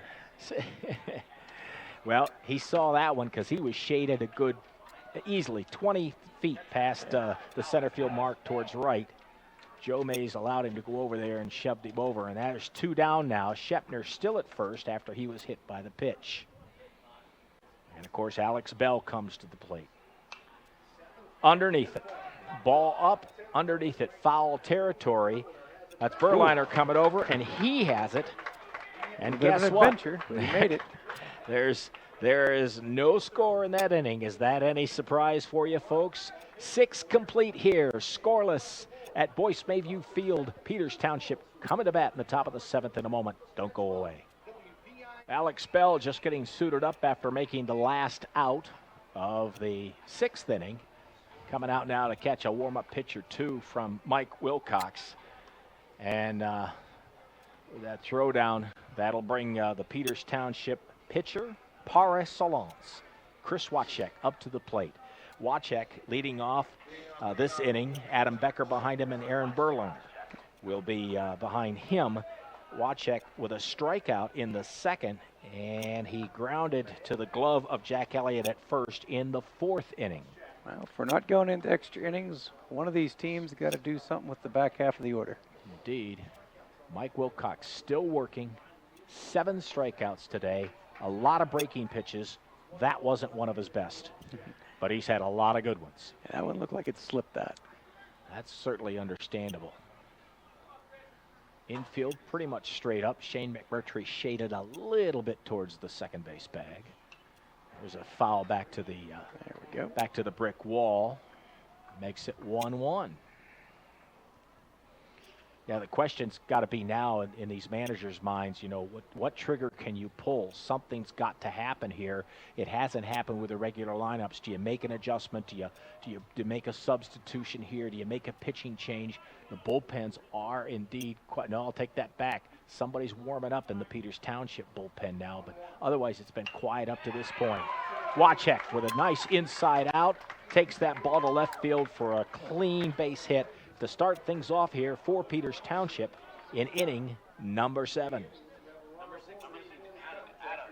Courtesy runner Phil Zeffiro coming in for the pitcher. Phil Zeffiro. So Wachek leading off with this single now gets some wheels in motion. And that is only the 3rd hit given up by Mike Wilcox today. Adam Becker now with a walk and a strikeout so far today.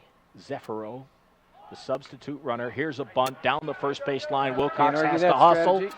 And he gets the out. A great bunt laid down by Adam Becker.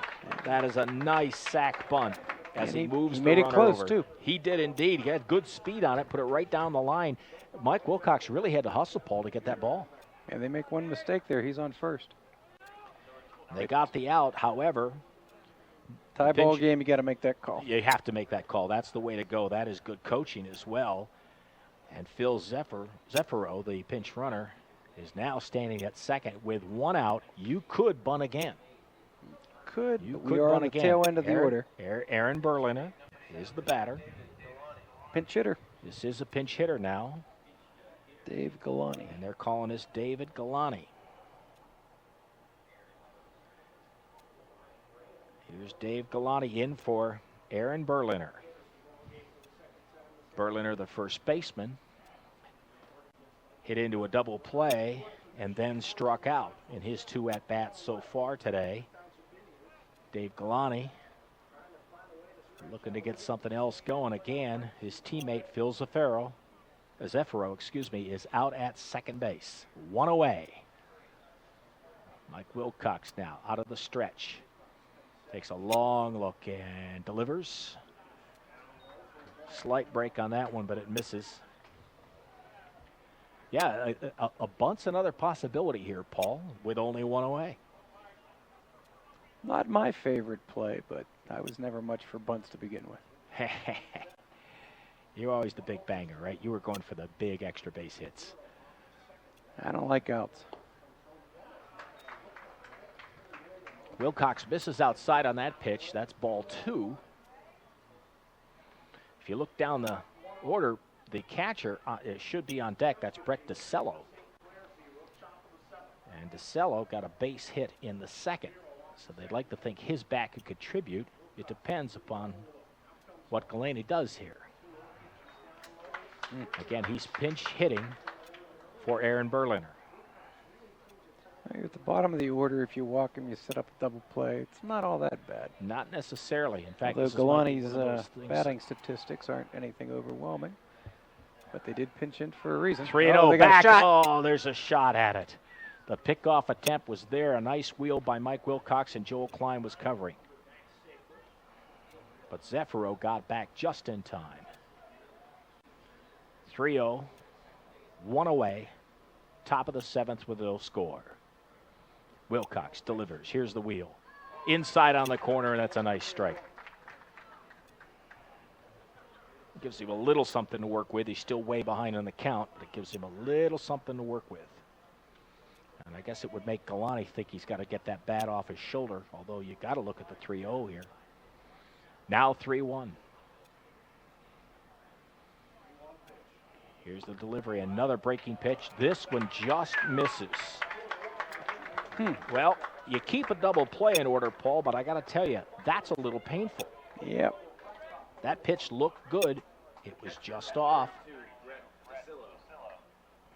And that'll bring out the catcher, Brett DeCillo. Again, DeCillo with a single in the 3rd. He was erased on a fielder's choice, and then he had that high fly ball that went right to the pitcher.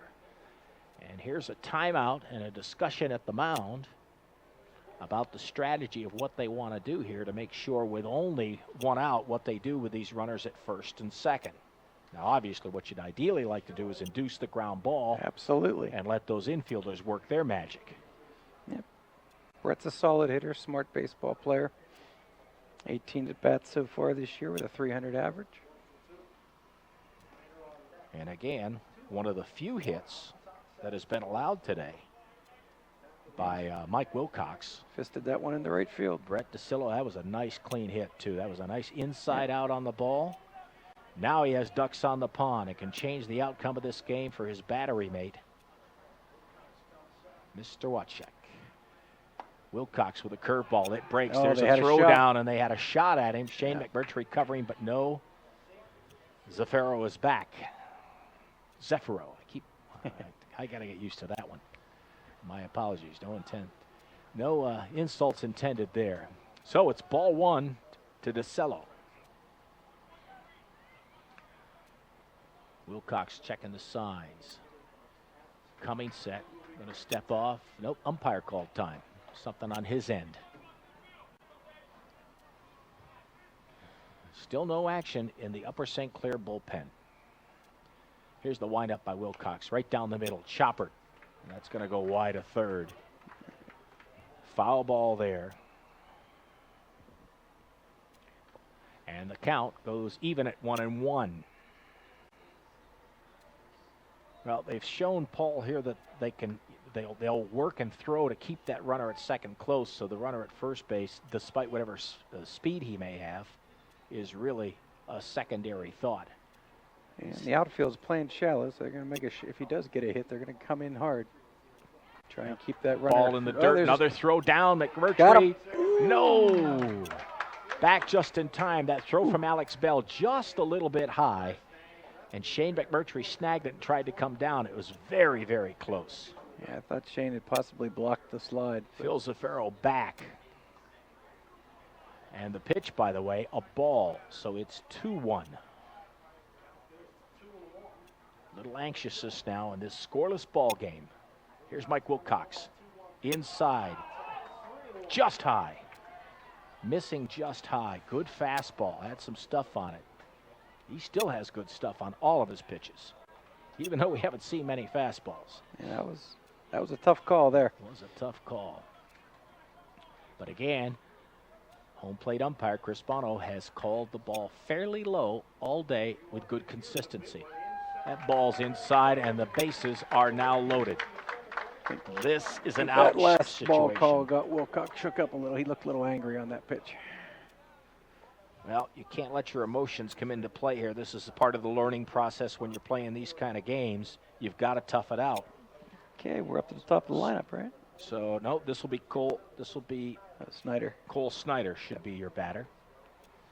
And he takes a long look down the line. And the question becomes, Paul, what kind of squeeze do you think is going on here? Everybody's talking. You've got Joe Mays down at 3rd base giving all kinds of signs. Alex Bell goes out to chat with Wilcox a little bit. Signals from Jerry Malarkey out of the dugout. Jack Elliott up on the grass. Eric Krolzik with just the tips of his shoes on the grass at 3rd. Bases are full, 1 out. Cole Snyder steps away. This could be a little game where they're trying to throw Mike Wilcox off. Now let him steam a little bit maybe. Wilcox collects himself, goes stretch. Outside, breaking ball misses away.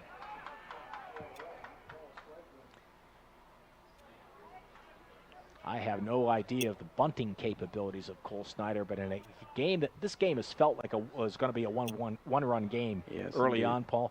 You would have to think maybe bunt here because you have the out to play with only one away. Here's the pitch, a big swing and a miss. He tried to pull that outside pitch, came up with nothing. Yep, that's strike two. This is nice where pitch by Wilcox. This is where any pitcher, if he gets a little upset with calls, if he can channel that anger, he can just put himself right into the groove and just let that work on the ball and get himself out of the jam. And a strikeout would certainly help big time here. That would be huge. Again, bases loaded for Wilcox. Out of the set. There it is. Swing and a miss. And another strikeout right when maybe his biggest, right when he needs it. Looks like another pinch hitter. Cole Snyder goes down. You're going to bring the senior in for the sophomore. 8 strikeouts today for Mike Wilcox. Mike Rinaldi is going to be pinch hitting. And Mike Rinaldi is in for Paseric.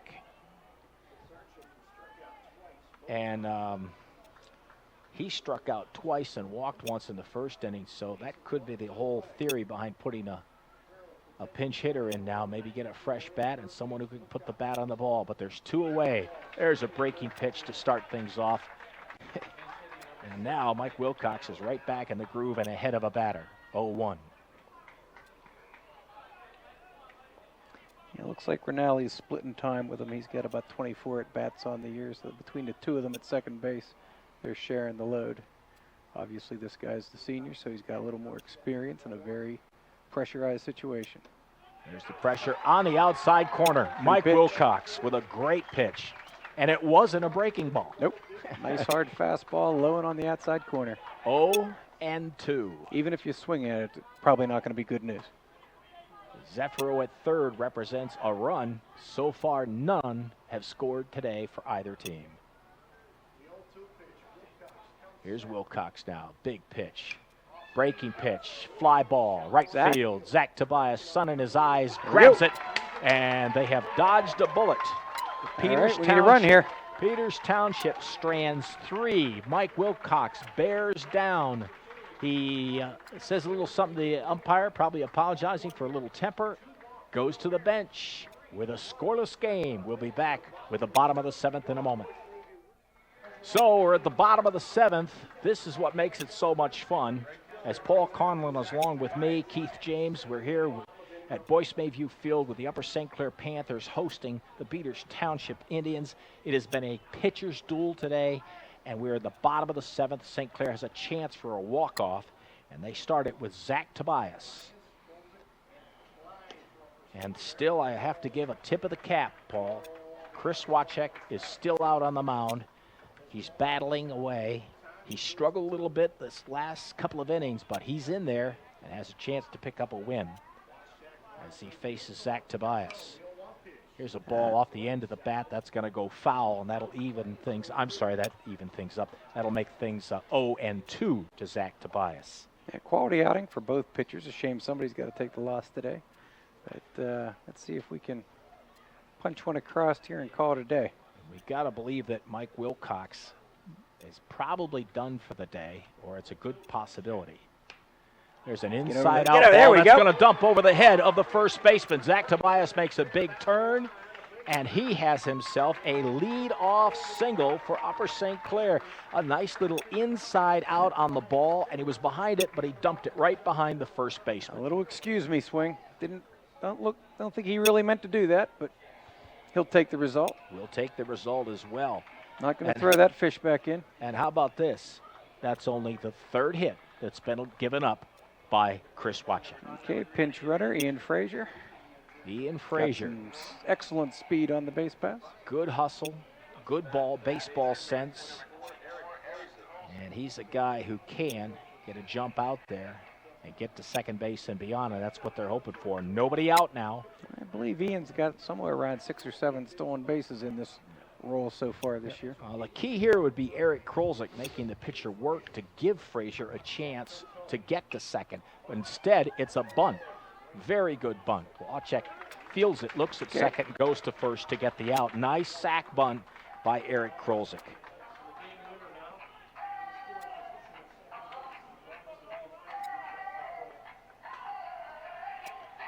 So that's what you want, a speedy guy who knows how to run.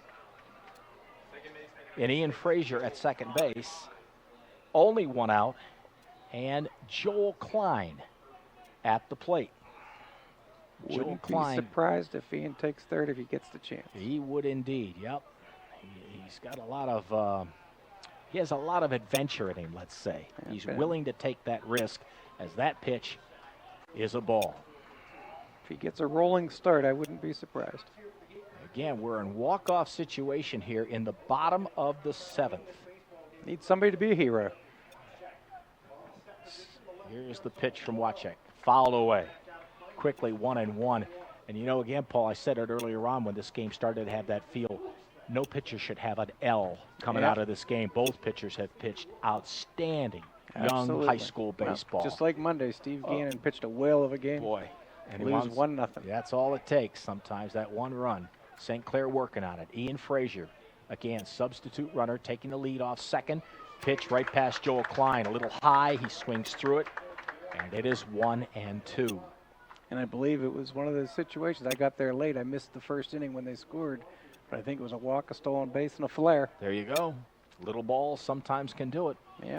You don't always have to have the big banging hits. They help. But don't quote me on that, second-hand info. All right, here's the 1-2 to Joel Klein inside. Brushes him back, and it's 2-2.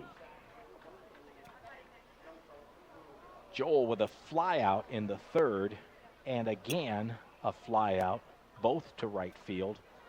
Another fly out in the fifth. And here he is in the seventh with a chance with a single to win it. The pitch. Pop fly behind second base, floating out to center field. Ehrenberg comes in on it. It's short to center field, and Ian Frazier will go nowhere. So that's another fly out for Joel Klein, leaving Ian Frazier at second base and bringing Austin Steffen to the plate, our designated hitter. I just want to be clear here. If we go extra innings, we're blaming this on our director, Glenn. The heat is on in more ways than one. Wachek, the turn, trying to get Frazier, but he's quickly back. At shortstop, Adam Bicker had moved over very quickly. There was space there, which is when you want a pitcher to throw. You get that gap between the shortstop. If you could, they call it a daylight play. If you can see daylight between the shortstop and the runner, you throw. Wachek did not. Here's his pitch now. Good eye, good eye. Steffen, and that is down and off the plate. You think there's a little adrenaline going here for some of these young men, huh? For sure. Taking a long look now. Brett DeCello looking to the bench. They want to make sure they have the right pitch sequence going here. That one is fouled away. Steffen gets a little something on it. Sometimes you want to get a little too anxious at the plate. You want to make that connection and drive in the winning run and be the hero. But sometimes if you just calm down, you just need a smooth stroke, get a base hit, and you get the same result. 1-1. Wachek now. Looks at Frazier at second, comes. There's another foul ball away. Austin Steffen.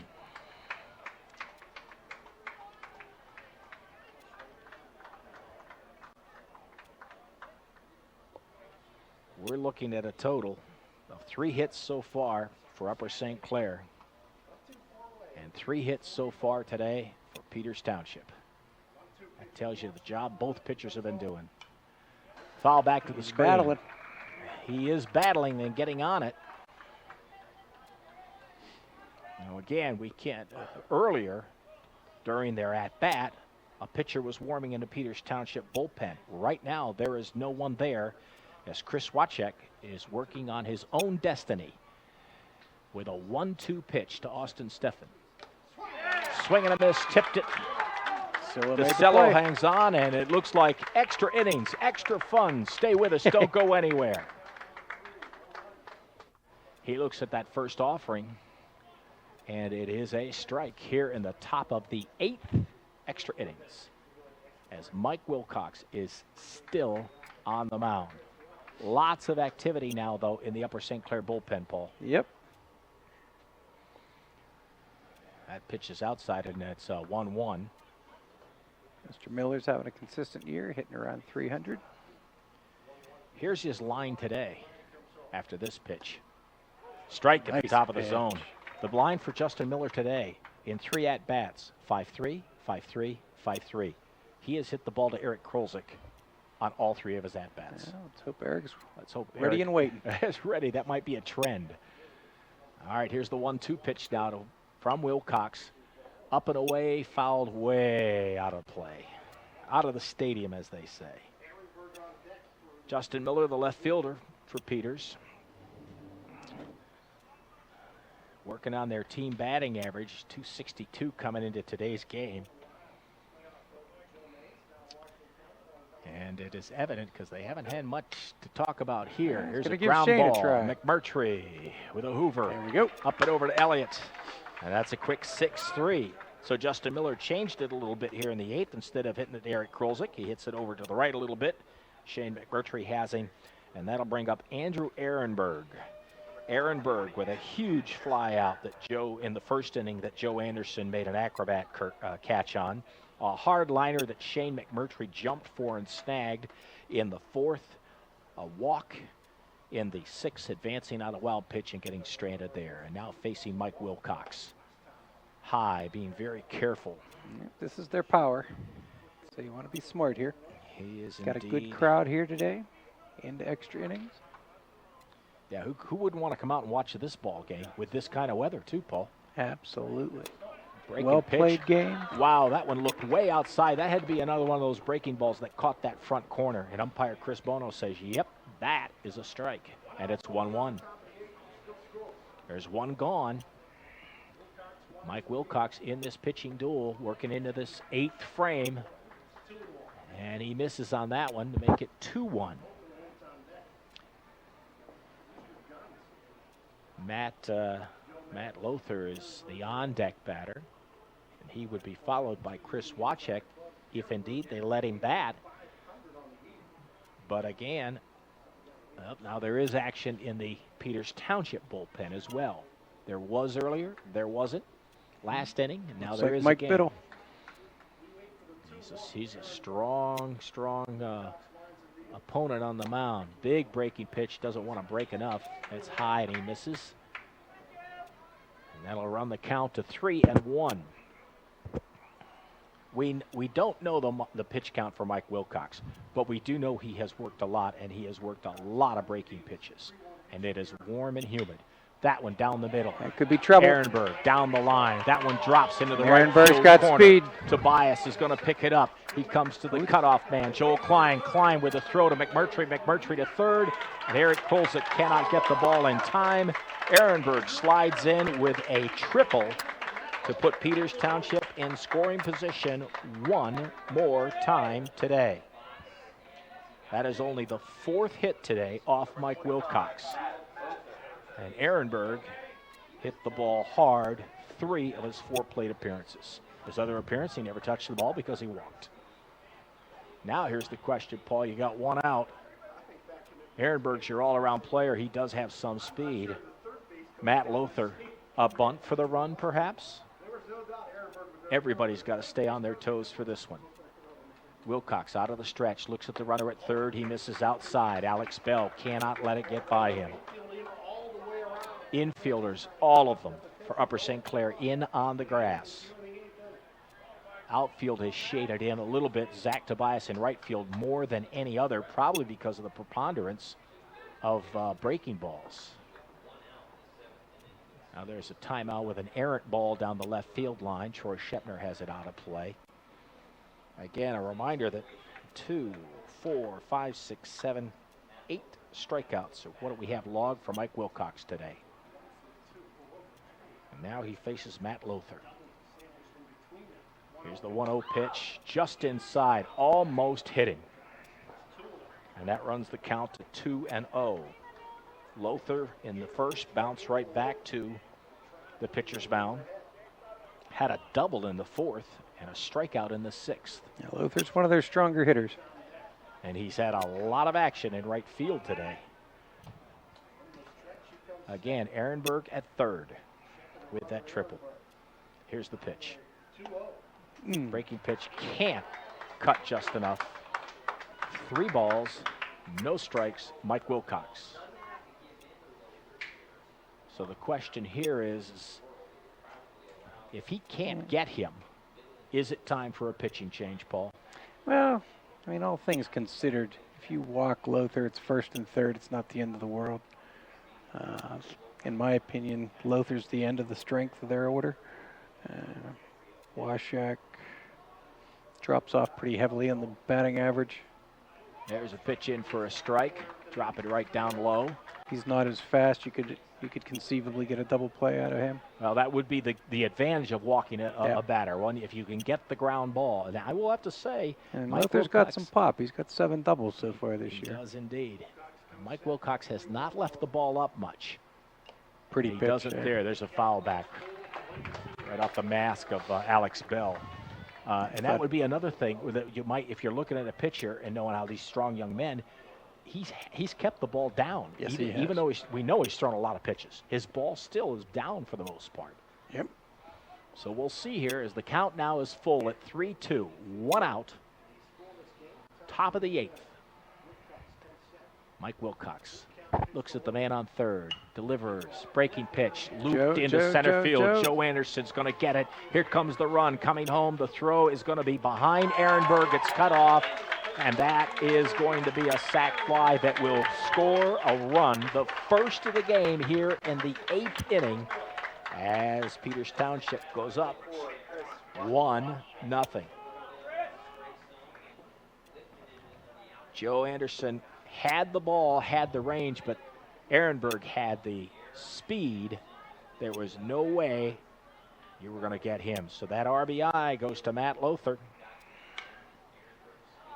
Here's a pop fly over to the third base side. McMurtry will come over. He'll take command, and he will get it. We know what we got to do. There's no question what the workload is in front of everyone. So we'll find out when we come back with the Upper St. Clair Panthers battling down 1-0 going into the bottom of the 8th. Stay close. Okay, gang, the stage is set. And I don't know that it could be any more exciting than this. We have seen a tremendous baseball game, a pitcher's duel, 2 fine teams battling, 1 run scratched out in great baseball fashion with a great hit and a sacrifice fly and a good throw from center. And now we're down to the last gasp for Upper St. Clair. And Paul, where do we start? What else? The table is set. Top of the order. Top of the order with the seniors going to get their shot at tying this thing up and hopefully stealing a game here in the bottom of the 8th. We need 2 runs to win, need a run to keep it going. And we might note that Joe Mays has put the right-hander in, Mike Biddle, to try and lock this game down as he faces Shane McMurtry. Pitch away.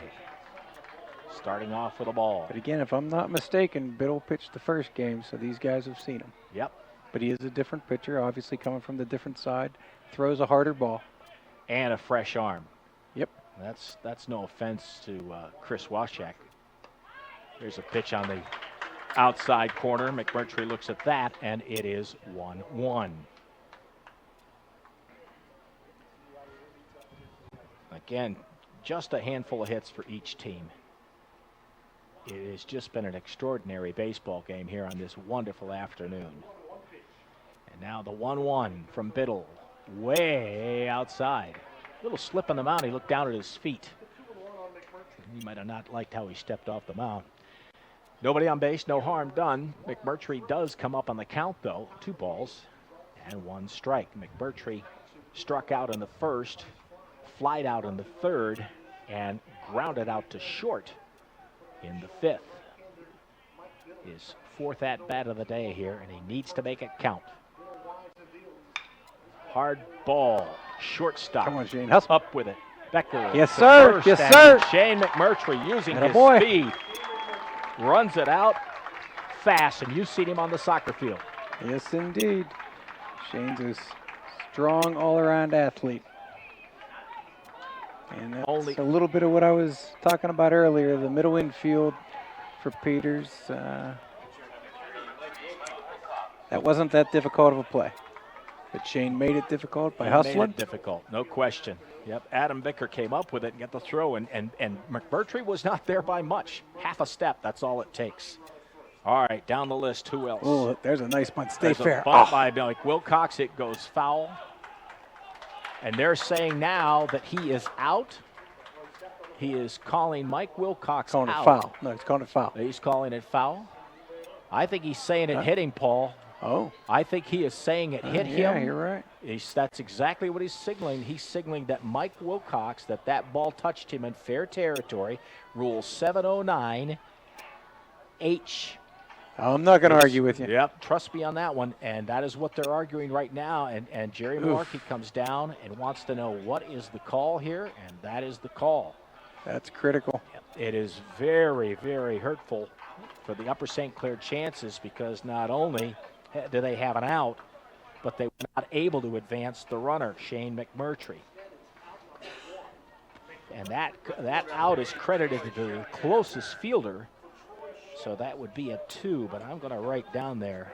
Well, the other killer is the ball eventually went foul. And it did go foul, yep, and which may have been the reason it went foul. Yeah, that's true, too. Umpire Chris Bono right on it, very sure, made the call right away.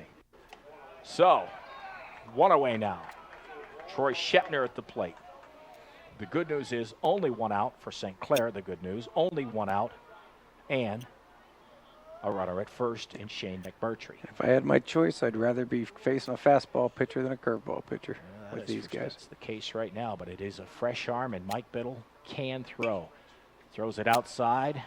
Troy Shepner goes out after it and fouls it away. And you have to be careful here with only 2 outs to work with. Shane McMurtry has the speed, but you got to know he can steal that base. You can't just send him to sending. Yep. This is the bottom of the 8th, and you're down 1-0. 2 outs to work with. McMurtry, big long legs, nice primary lead. Infield tight. Pitch, fouled up and behind us. Shepner's battling. He's getting the bat on the ball with a 1-2 count. No one has left.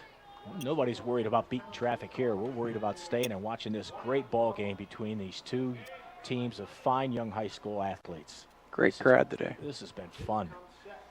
All right, here's Biddle now. Set the delivery way outside. Wild pitch. There goes McMurtry easily to second. Standing in. And if you're Peters Township, that's the last thing you wanted to have happen. Yep. Well, the thing we don't know is we don't know who Peters pitched on Monday. We don't know that Biddle didn't work in their game on Monday, so maybe possible. Coming back. Yeah, it's entirely on possible. Short rest. And that changes the count to 2-2. Now it's still a pitcher's count, but Troy Shepner could feel a little better because he has put the bat on the ball for those 2 strikes. Biddle has to shake off the wild pitch now as McMurtry's at second. Here's the pitch. Swung on a miss. He got him with a nice pitch outside.